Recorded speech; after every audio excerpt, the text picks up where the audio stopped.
Assalamualaikum warahmatullahi wabarakatuh. Selamat datang kembali di channel Om Riz Official. Untuk kisah kali ini masih ada sebuah cerita dari tulisannya Pijar Horor. Dan untuk kisah yang akan saya bawakan kali ini, sebuah kisah yang berjudul Pesugihan Gendruwo.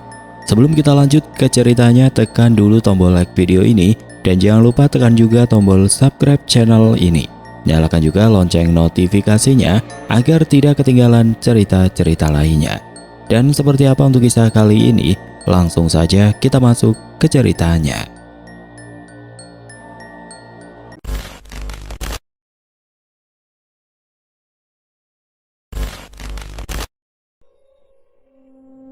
Nok, kamu pernah nggak ngerasa aneh sama suamimu? Tanya Sari yang kini sudah duduk di dekat Denok. Denok menyibukkan tangan dengan mengiris cabai di atas tampar rotan, tapi telinganya tetap waspada. Aneh, piye to Sar? Sari duduk semakin dekat dengan Denok di bangku bambu depan warung kecilnya. Mata melirik ke rumah seberang yang jendelanya selalu tertutup tirai. Masalah ranjang. Denok mengangkat alis. Loh, kamu kenapa? Yaiku, aku sama Mas Darto hampir tiap malam. Sari menunduk. Jemari meremas ujung kerudungnya. Tapi seminggu ini pas aku singgung, dia malah bilang nggak pernah nyentuh aku. Katanya capek pulang dari kota. Denok meletakkan pisau. Tapi kamu yakin itu Darto? Maksudku yang bareng kamu. Sari mengangguk cepat. Jelas Nok, masa iya aku nggak kenal bojoku dewe? Hening menggantung beberapa detik. Hanya terdengar suara daun pisang bergesekan tertiup angin. Denok berdiri, mendekat ke Sari, menatap lurus. Kamu tidur jam berapa biasanya? Kadang jam 9, kadang jam 10. Kalau warung rame malah lebih malam lagi. Darto pulang jam berapa? Tanya Denok, dahinya berkerut. Ya kadang jam 7, kadang jam 8. Selalu pas aku sudah ngantuk. Denok mengerutkan dahi. Terus pas kamu bangun dia masih ada? Sari mengangguk. Ada, dia tidur di sebelahku. Tapi pas aku tanya tadi pagi, dia malah bilang seminggu ini tidur di balai depan karena pegel katanya, terus masuk di kamar subuh habis sholat. Denok duduk kembali, matanya menyipit. Sar, kamu percaya hal mistis enggak sih? Sari tertawa kecil walau terdengar kaku. Yakin kamu mau ngomongin mistis? Darto ke kota hampir tiap hari, sendirian, pulang malam, capek. Tapi kamu bilang kalian tetap.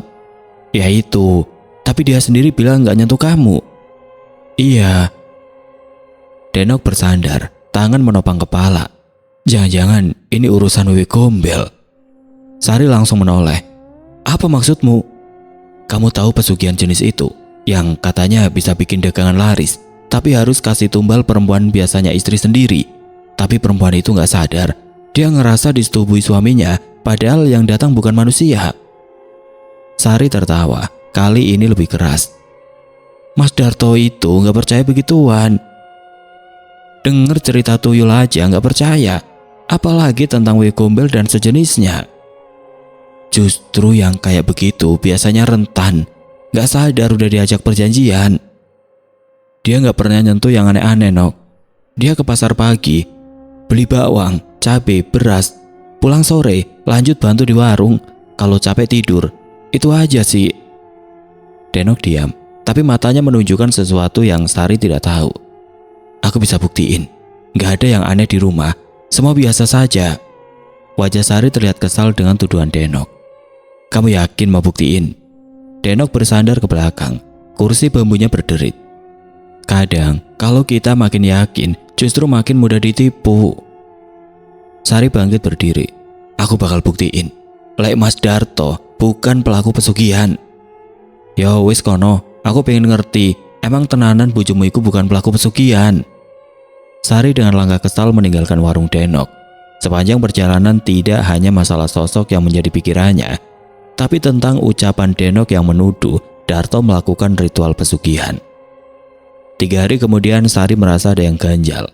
Perasaannya semakin tidak karuan, sampai akhirnya Sari memutuskan untuk menemui Denok lagi. Kamu kesini lagi? Belum selesai juga pikirannya? Denok sedang mengiris bawang di bangku kayu depan warung. Aroma tajamnya terbawa angin menusuk hidung. Sari berdiri di pinggir balik, tangannya menggenggam botol minum, matanya sembab, rambutnya digelung seadanya. Masih diganggu, Nok. Tiap malam rasanya aneh, seolah ada yang mendekat pas aku tidur. Denok berhenti mengiris. Kamu yakin itu bukan Darto? Sari menarik nafas. Dia bilang gak pernah masuk kamar, tidur di balik, tapi setiap malam aku merasa ada yang naik keranjang. Suhu kasur berubah, nafas hangat, tapi rasanya lain. Kalau kamu yakin itu Darto, kenapa datang ke aku lagi? Denok tidak memperhatikan Sari, matanya kembali menatap bawang yang ada di nampan. Sari menunduk.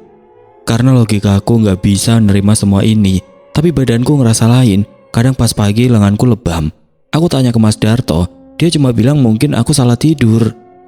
Denok menepuk bangku kosong di sampingnya. Duduk sini dulu, cerita pelan-pelan. Sari duduk. Ia membuka tutup botol, menengguk sedikit air. Aku gak yakin pesugihan. Mas Darto itu orangnya lurus. Gak pernah ngomong soal kekayaan berlebihan. Dagang ya biasa saja, tapi tubuhku seperti menyimpan jejak orang lain. Suara nafas malam itu bukan nafasnya. Apa kamu coba nyalakan lampu saat itu? Tanya Denok.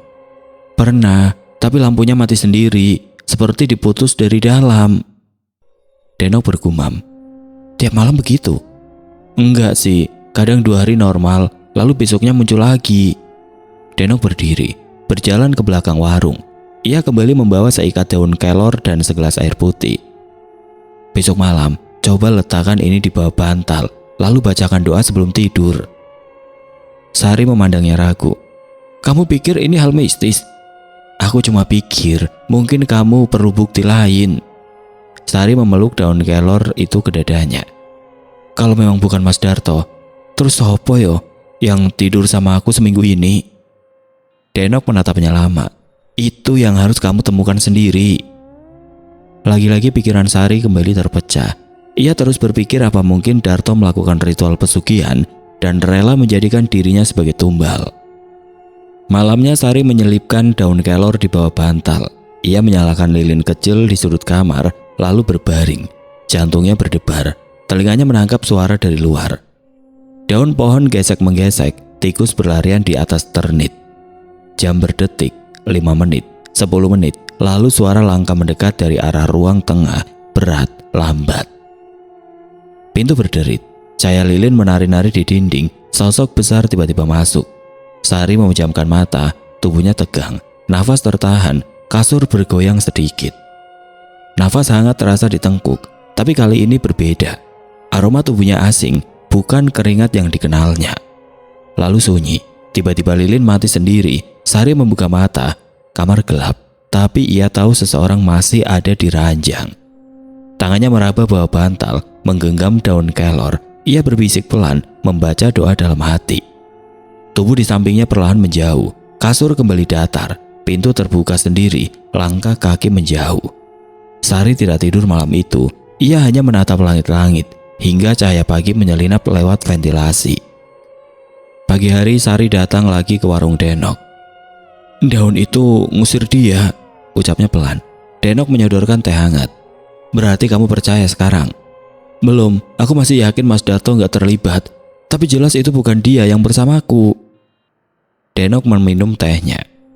Kalau bukan Darto, tapi bukan juga manusia, kamu masih mau tinggal serumah dengan itu? Sari menggigit bibir. Aku gak bisa pergi. Warung ini hidupku, Mas Darto juga suamiku. Tapi aku harus tahu kenapa hal ini terus terjadi. Kamu udah tanya langsung lagi ke Darto? Tanya Denok. Wanita itu memincingkan matanya. Dia masih bilang hal yang sama. Gak pernah masuk kamar. Tapi anehnya, dia tahu isi mimpiku. Isi mimpi? Denok mengulang ucapan Sari. Maksudmu? Sari mengangguk. Tiap pagi dia komentar, kamu mimpi buruk ya? Atau tadi malam kamu ngomong sendiri? Padahal aku gak cerita apa-apa. Denok menyandarkan punggung. Berarti dia tetap terhubung, entah sadar atau tidak. Sari menggeleng. Aku yakin dia lupa. Ada sesuatu yang ngebuat dia lupa. Denok berdiri, masuk ke dalam warung, lalu keluar membawa bungkusan kecil. Ia menyerahkan benda itu ke Sari. buka ini di kamarmu nanti malam. Jangan ada orang lain yang lihat. Taruh di pojok ruangan. Kalau ada yang masuk, kamu akan tahu wajah aslinya." "Apa isinya?" tanya Sari. Tangannya meraih bungkusan yang diberikan Denok padanya. Cermin kecil, tapi bukan sembarang cermin. Ini buat lihat yang tidak kasat mata. Sari menerima bungkusan itu dengan hati-hati. Ia segera membawa bungkusan itu pulang ke rumahnya. Sari berharap cermin itu mampu mengungkap kebenaran yang selama ini belum ia ketahui. Malam berikutnya Sari menyelinap ke kamar. Ia letakkan cermin kecil itu di pojok ruangan. Lilin dinyalakan lagi. Bantal tetap menyimpan daun kelor. Ia berbaring, tidak tidur seperti malam sebelumnya. Langkah itu datang lagi. Pintu berderit pelan, sosok masuk, berjalan ke sisi ranjang. Sari mengintip ke arah cermin. Sosok itu tampak utuh di pandangan biasa, tapi di cermin tubuhnya menghitam, matanya kosong, mulutnya menyeringai lebar, wajahnya seperti topeng.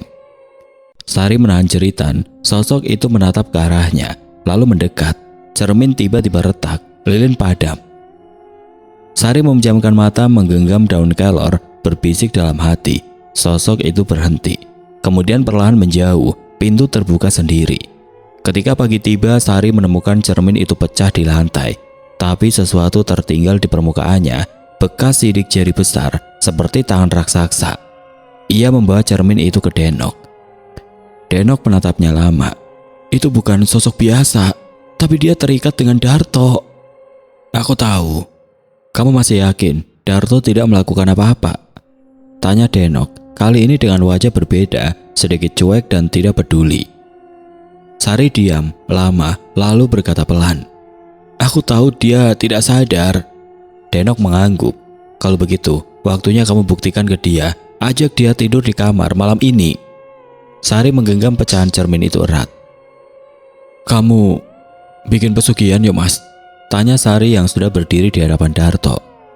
"Wis, lambemu ngawur bae. Ojo sembarangan ngomong, Dek. Gak apik nuduh bojo dewe kaya ngono." "Kamu gak usah bohong lagi, Mas. Aku tahu semuanya." Suara Sari meninggi di dapur, menggema sampai ke halaman belakang. Darto meletakkan kantong plastik berisi sayur di atas meja. Keringat menempel di pelipisnya. "Aku gak bohong, Dek. Kamu itu ngomong apa sih?" Sari menunjuk wajahnya sendiri. "Setiap malam ada yang datang ke kamar. Katamu kamu tidur di balai, tapi aku tahu itu bukan mimpi. Dan kamu bilang kamu gak pernah sentuh aku. Jadi siapa, ha?" Darto menunduk, mengusap wajah, nafasnya berat. "Aku kesel, Dek. Aku kerja dari pagi ke kota, bawa barang, masak juga bantu. Kamu nuduh aku yang aneh-aneh. Itu apa maksudnya?" Sari melipat tangan di dada. "Denok bilang kamu pakai pesugihan. Woi gombel. Dan aku jadi tumbalnya. Kamu tahu nggak? Dia bilang makhluk itu bisa nyamar jadi kamu." Darto melotot. "Kamu percaya omongan Denok?"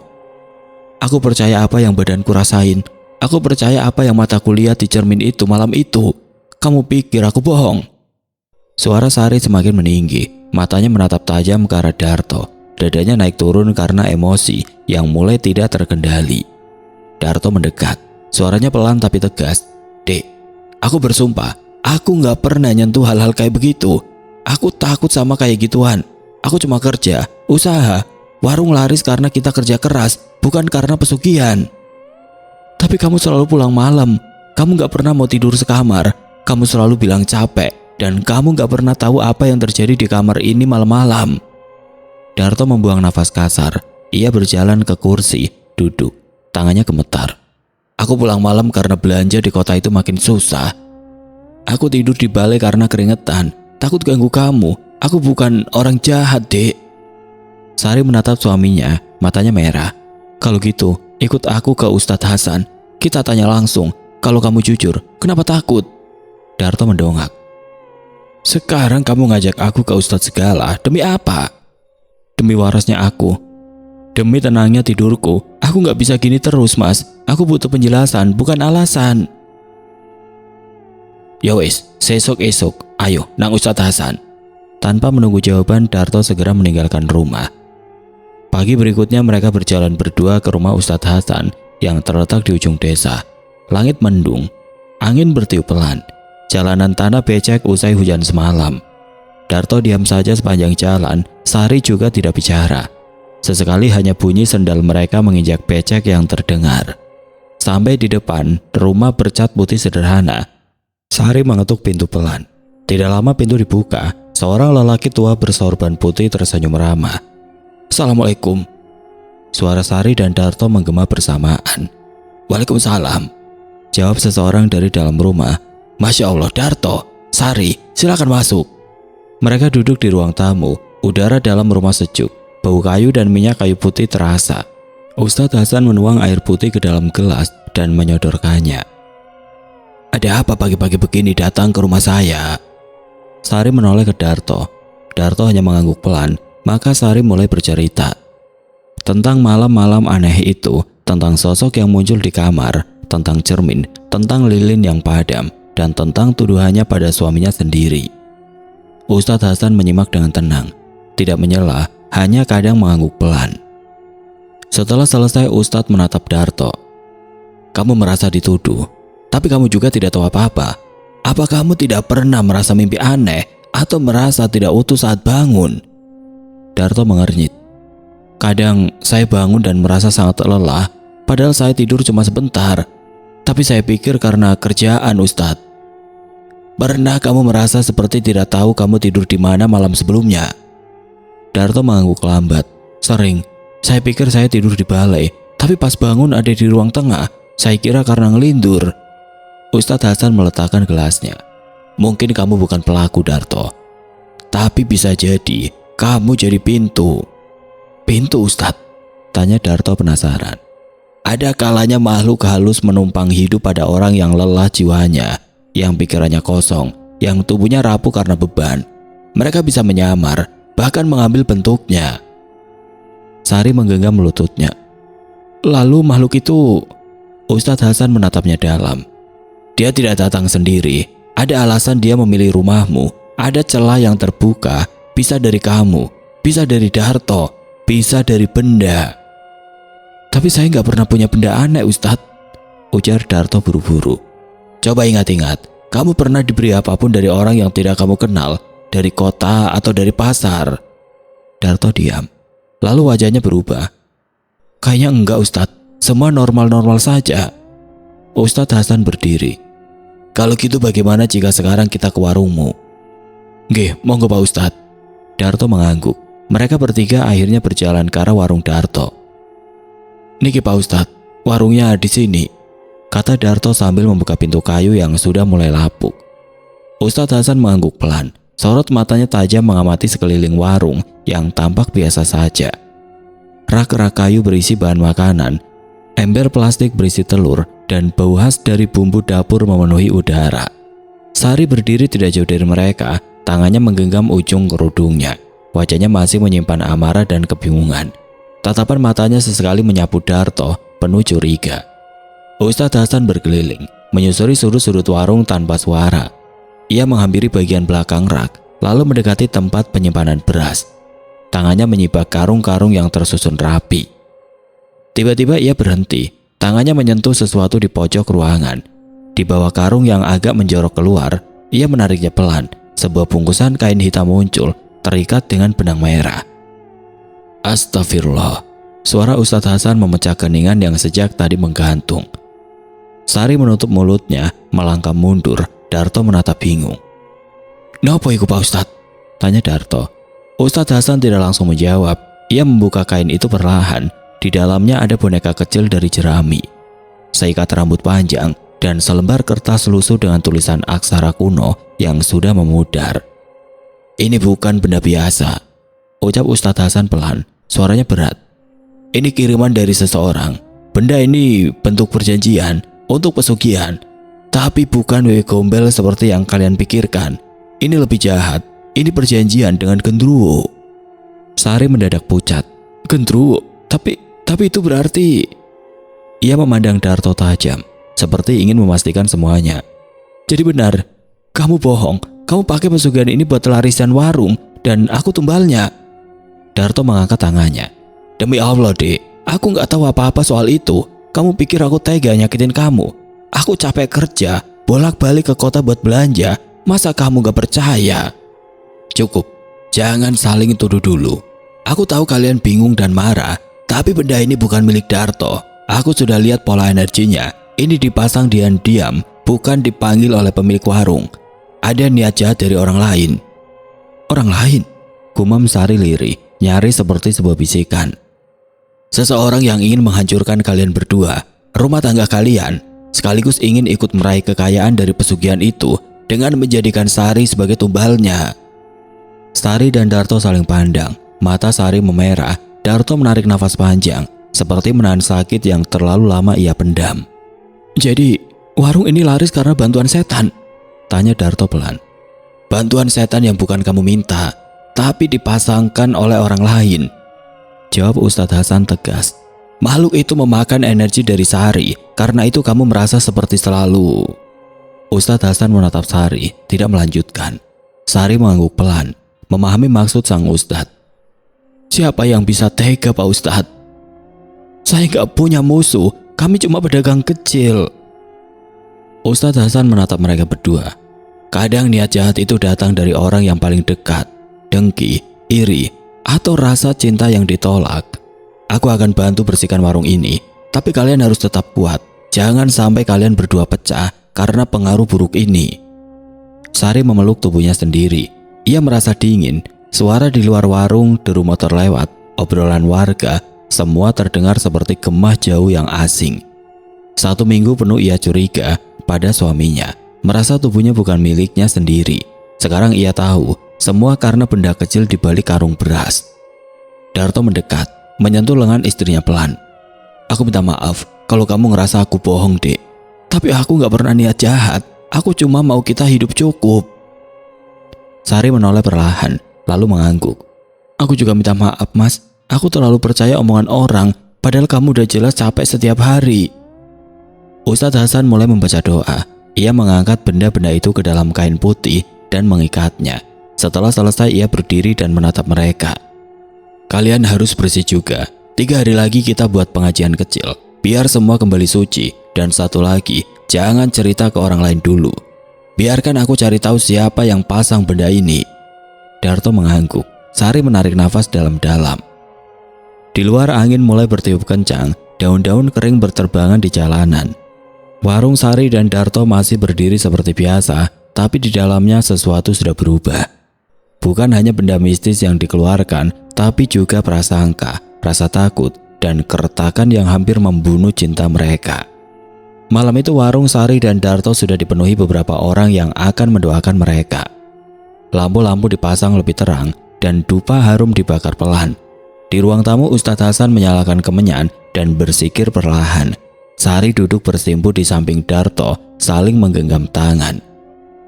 Kalau kamu ngerasa ada yang aneh lagi, bilang, jangan dipendam sendiri, bisik Darto. Sari mengangguk. Aku janji, kita hadapi bareng. Angin malam menyelinap lewat celah-celah jendela, tapi kini ia hanya membawa dingin, bukan rasa takut. Dan di antara nyala lampu dan doa yang mengalun pelan, satu persatu kabut fitnah mulai menghilang. Ayo Bu Sari, Pak Darto, kita mulai pengajiannya, ujar Ustadz Hasan sambil mempersilahkan Sari dan Darto duduk di dekatnya. Wangi bunga melati dan dupa mengisi udara di sekitar warung yang telah dikosongkan. Lantunan ayat suci mengalun dari pengeras suara kecil. Beberapa warga duduk bersila, hikmat menyimak. Darto menggenggam tangan Sari, seolah memastikan bahwa semua akan baik-baik saja. Suara doa bergema, memecah keheningan yang selama ini menyelimuti tempat itu.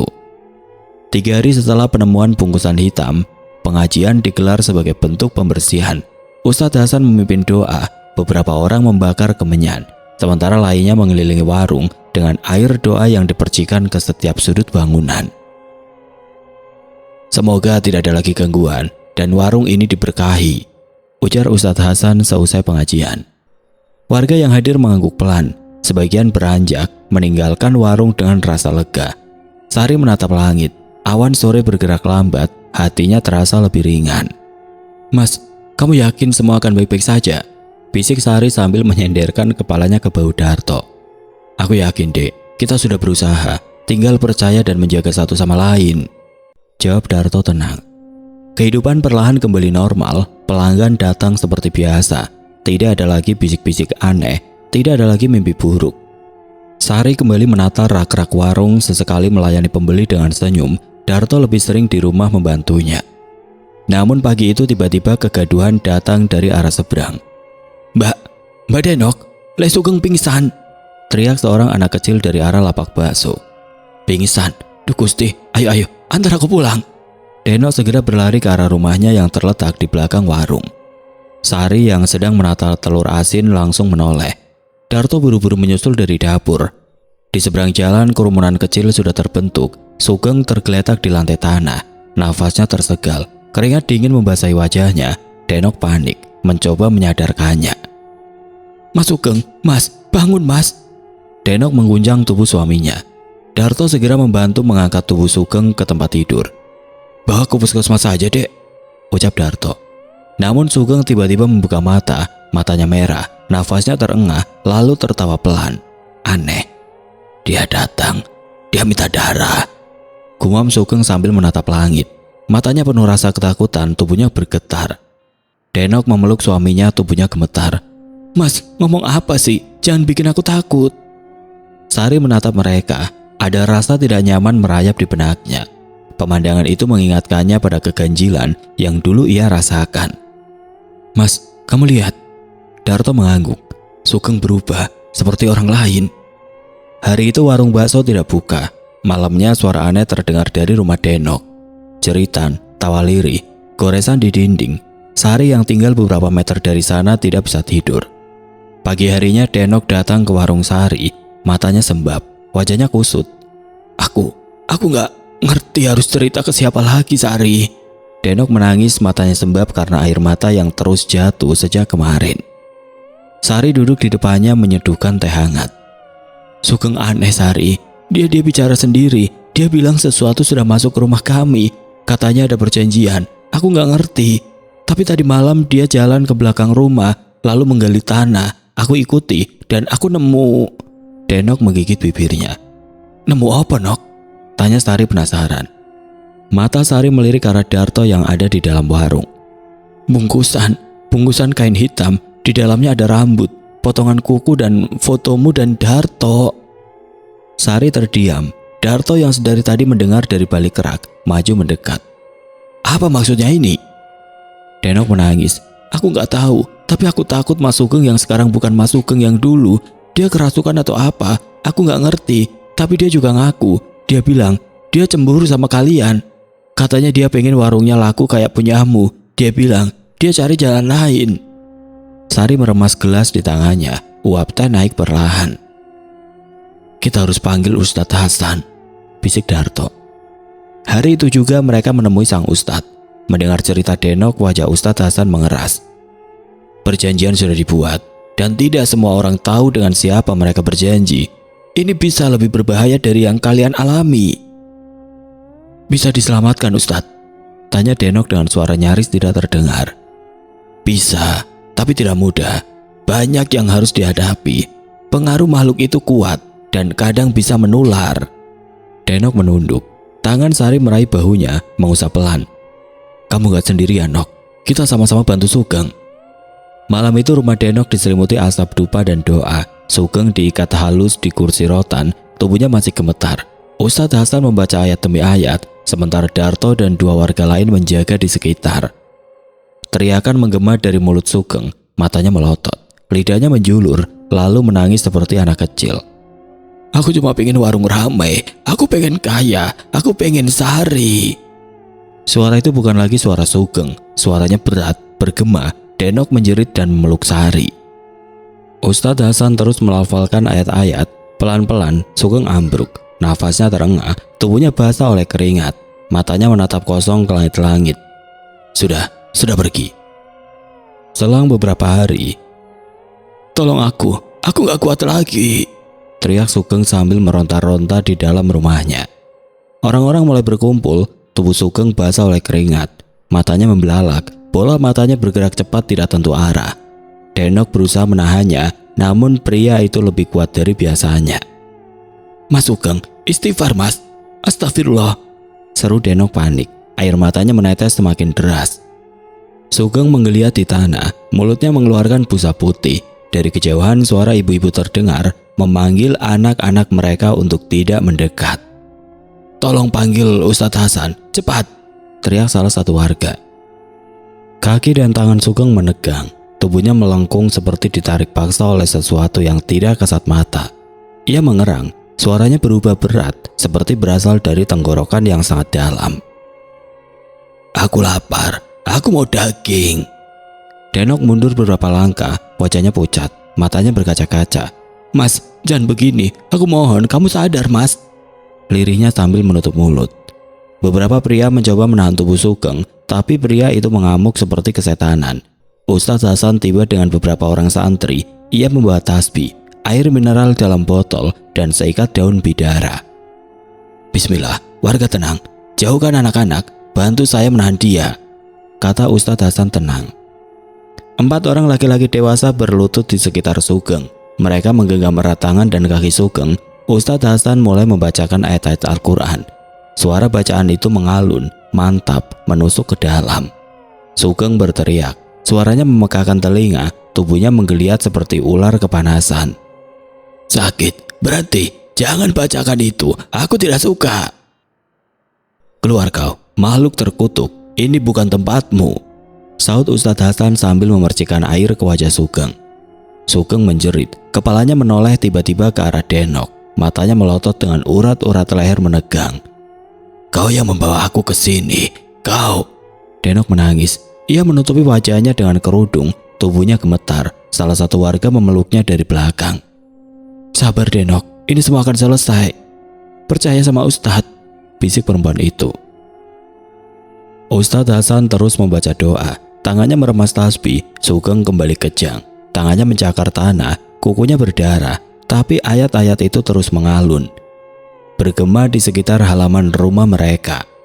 Tidak lama kemudian tubuh Sugeng mengejang 1 kali, lalu terkulai lemas. Dia sudah pergi," gumam salah satu warga. Ustadz Hasan meletakkan telapak tangan di dada Sugeng. Ia berbisik pelan, lalu mengangguk. "Sementara dia sudah keluar, tapi makhluk itu sangat kuat. Dia belum selesai. Kita harus lanjutkan ruqyah beberapa hari ke depan. Dan Denok, kamu harus bicara jujur. Kamu tahu sesuatu kan?" Denok menatap Ustadz Hasan. Air matanya mengalir deras. Ia membuka mulut, tapi suaranya tidak keluar. Kami cuma mau warung kami laku. Kami minta bantuan seseorang untuk melakukan pesugihan genderuwo dan menjadikan Sari sebagai tumbal. Tapi aku nggak tahu kalau akhirnya bakal separah ini." Warga terdiam, beberapa orang saling pandang. Ustadz Hasan mengangguk pelan. "Kamu sudah mengakui, itu sudah langkah baik. Sekarang bantu suamimu lepas dari jeratan itu, dan kau harus ikut dalam ruqyah juga." Denok mengangguk kecil. Ia mendekati tubuh Sugeng yang kini terbaring lemas. Nafas Sugeng berat, matanya setengah terbuka, tangannya terulur, menyentuh ujung jilbab istrinya. "Maafkan aku, kalau aku kasar selama ini." Denok menggenggam tangan itu, ia menangis. "Aku juga minta maaf mas, kita sama-sama salah, tapi kita bisa mulai dari awal." Ustadz Hasan berdiri, menatap warga yang masih berkumpul. "Bapak-bapak, ibu-ibu, ini pelajaran bagi kita semua. Jangan mencari jalan pintas. Rezeki dari Allah itu cukup, selama kita sabar dan ikhtiar. Yang penting sekarang, mari bantu keluarga ini agar bisa pulih. Besok malam, kita lanjutkan ruqyah." Satu persatu warga meninggalkan halaman rumah itu. Suara-suara pelan mulai berganti sunyi. Malam turun perlahan. Di dalam rumah Denok menyelimuti tubuh Sugeng. Tangannya masih gemetar, tapi matanya lebih tenang dari sebelumnya. Mereka diam, tapi dalam diam itu, mereka seperti sama-sama mengerti. Jalan pulang masih ada, tapi tidak bisa dengan cara lama. "Mas, lihat deh, warung kita ramai lagi." Suara Denok lirih sambil menatap para pelanggan yang menikmati semangkuk bakso. Sugeng yang sedang membersihkan gerobak bakso menoleh dan tersenyum. "Alhamdulillah, tapi kali ini kita tahu kenapa bisa rame, bukan karena bantuan yang gak jelas asalnya." Denok melangkah keluar, membawa 2 gelas teh manis. Ia duduk di bangku kayu dekat gerobak. Wajahnya lebih cerah, lebih tenang. 3 minggu sudah berlalu sejak kejadian malam itu. Sejak ruqyah terakhir, Sugeng tidak pernah lagi kerasukan. Ia mulai rajin sholat 5 waktu. Denok pun kini mengenakan jilbab setiap hari. Setiap malam Jumat, mereka berdua ikut pengajian di musola desa bersama Ustadz Hasan dan warga lainnya. Bu Denok, baksonya satu lagi ya, tambah sambel. Siap Mbak Rini, sabar ya, Mas Sugeng lagi siapin mangkuknya. Di seberang jalan, Sari dan Darto tampak sedang membereskan stok bahan di warung mereka. Darto membawa beberapa kantong beras, sedangkan Sari sedang menyusun mie instan kerak. Mas, minggu ini kita ikut pengajian di rumah Bu Lurah ya. Ustadz Hasan bilang, temanya soal keikhlasan dan sabar, kata Sari sambil menyiapkan pesanan pelanggan. Darto tersenyum mengangguk. Kita harus terus belajar, Dek. Kita udah pernah ngelewatin masa berat dan bisa kuat karena pertolongan Allah. Jangan sampai terulang. Mereka berdua berjalan beriringan menuju musola ketika azan maghrib berkumandang. Langit sore berwarna jingga keemasan, angin berembus pelan menyejukkan. Dan di dalam musola, jamaah sudah mulai berkumpul. Suara anak-anak mengaji terdengar bersautan dari sudut ruangan. Sugeng dan Denok datang tidak lama setelah Darto dan Sari. Mereka duduk bersebelahan, sesekali tersenyum dan menyapa warga lainnya. Assalamualaikum. Ustadz Hasan melangkah masuk, membawa kitab kecil dan sorban putih. Waalaikumsalam, jawab para jemaah serempak. Ustadz Hasan duduk di hadapan mereka, menatap satu persatu wajah yang hadir. Malam ini kita bahas tentang pentingnya meninggalkan hal-hal syubhat dan kembali ke jalan yang Allah ridhoi. Banyak dari kita ingin cepat berhasil, cepat kaya, tapi lupa bahwa semua itu ada jalurnya, ada etikanya, ada ridhonya. Semua dia menyimak. Denok menggenggam tangan Sugeng, Sari menyandarkan kepala di bahu Darto. Rezeki itu hak Allah, kita tinggal ikhtiar dan sabar. Diuji itu wajar, asal jangan menyerah lalu ambil jalan pintas yang menyesatkan.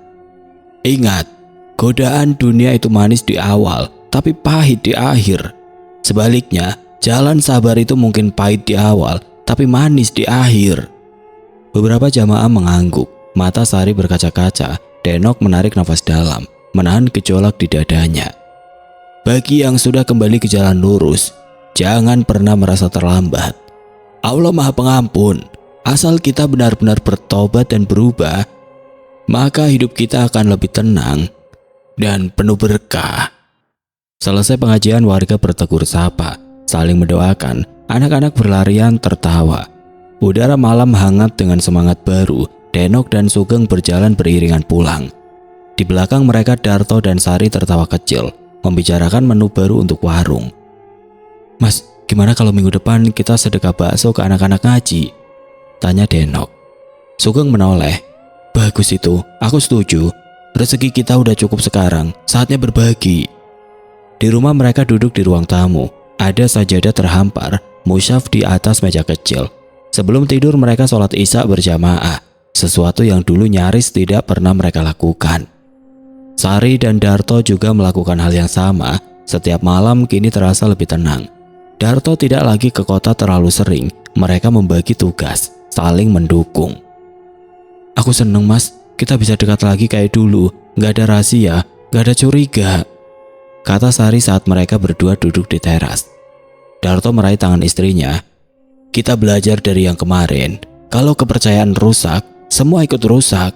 Tapi kalau kita saling jaga, semua juga jadi indah. Di kejauhan suara jangkrik mengisi malam. Bintang-bintang berkelip.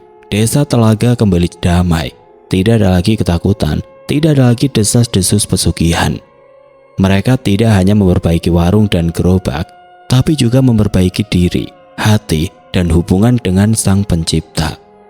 Karena pada akhirnya, hidup bukan tentang siapa yang paling cepat sukses, tapi siapa yang paling kuat memegang kejujuran dan sabar dalam proses. Desa Telaga kini menjadi tempat penuh doa dan harapan. Di dalamnya dua pasangan sederhana membuktikan bahwa perubahan itu mungkin, bahwa luka bisa sembuh, bahwa manusia bisa bangkit selama masih mau berdoa dan berusaha. Sebuah pesan tertanam kuat di hati mereka.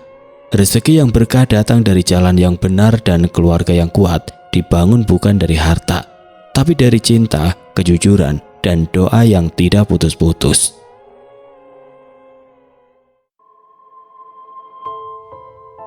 Oke teman-teman, sekian untuk kisah kali ini. Bagaimana menurut kalian tentang kisah ini? Tulis komentar kalian di kolom komentar.